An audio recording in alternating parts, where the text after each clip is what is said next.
Hey everybody, this is my very first journaling session that I'm recording for you guys. I'm going to be going through my 15-minute no longer lasts journal prompts, and these are the 3 questions that I use personally. I've been using them for years now, and I also teach them in my coaching program, the No Longer Last Journey coaching program. And essentially what it helps you to do is it helps you to bring your focus inward. As mothers, we are extremely good at focusing outward and on everyone's needs. I like to joke that we can walk in a room and know what every single person might need in that moment. But the cost of that superpower is that we then become really disconnected from ourselves. So this 15-minute time that I have for me every week helps me to look in and ask myself how I'm doing, what I need, and how can I make more space in my life, to make that happen. I'll put the prompts up on the screen. This practice takes about 15 to 20 minutes, and you can follow along. I'll put a little like ding sound so that you know when I've changed prompts. Maybe I'll play some music. I'm not sure. I've never done this before. And just let this be your weekly body doubling journaling session. So if you struggle to show up for yourself and journal, maybe this video can help you. But yeah, I'm excited to do this with you. And I shared these prompts for free. So if you want like a downloadable PDF, that'll be linked in the description as well. And I also like to wrap up the journaling by putting kind of like my plan. So I have this printable, my monthly self-care intentions, and I put my self-care intentions that came out of my journaling on this page in a very structured way. And I put it like where I can see it every day, usually on the fridge. And it helps me to know what my focus is. So I don't want to go too much more into detail, otherwise it'll be forever. But I do have a free workshop that goes into each prompt, how to work with them, why they matter, and also some mindset shifts and tips to help you actually practice this, right? Because it's one thing to journal and set our goals, but how do we actually go about achieving them? How do we make them happen? And I think that can be really difficult for people. Understandably, moms have way too much on our plates. So if you want more of the how, like me, how do I make this happen? How do I practice the self-care? How do I fit it into my life? Then I definitely recommend my free workshop, which I'll also link in the description. All right, without further ado, let's start journaling.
Okay, that was it. I wrapped up 2 minutes earlier than I thought. I've been doing this practice for many years now, so I have it memorized. I don't need the prompts in front of me, and I also get through it really quickly. And also, the more I do it, I don't know if you notice, or if you could tell, but my handwriting is chicken scratch. I'm not trying to make this nice, pretty. I'm not trying to create something that I can go back to and reread. I mean, sometimes I go back and see stuff, but genuinely the purpose of this is to get to look inward and get what's in there out on paper so that I can see it, so that I can connect with myself, understand what's going on with me and what I need, and to make sure that what I actually put down as my goals aren't stuff that I feel peer pressured by society, culture, religion. This is like just influencers. Like, I don't want anything influencing what I put down on this page, which is my monthly self-care intentions. It's kind of like weekly/monthly. Basically, I take what I've journaled on and I pull out the things that I really want to focus on. And that's why I love starting with journaling, because it makes sure that I don't let the stuff that is influencing our subconscious without us even realizing it, that's telling us, no, you should be doing this type of workout. No, you should be working out this many days of the week. No, you should be wearing these kinds of clothes, and your house should look like this, and you need to take on this house project when I don't even want to do a house project. It makes sure that you're not putting goals down on this page with your limited time and energy and wasting your limited time, energy, and resources on stuff that doesn't actually help you right now in this moment.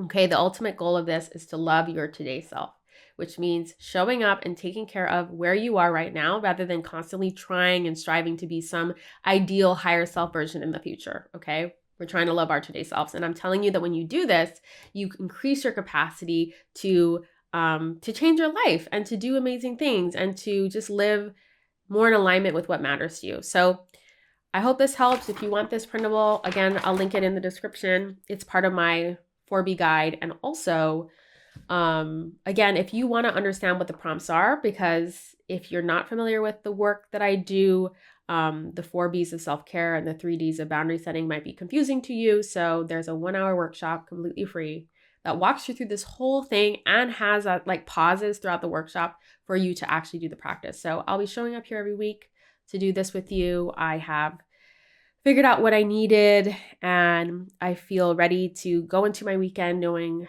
how I want and need to take care of myself. So thank you so much for watching, and I'll see you next time. Bye.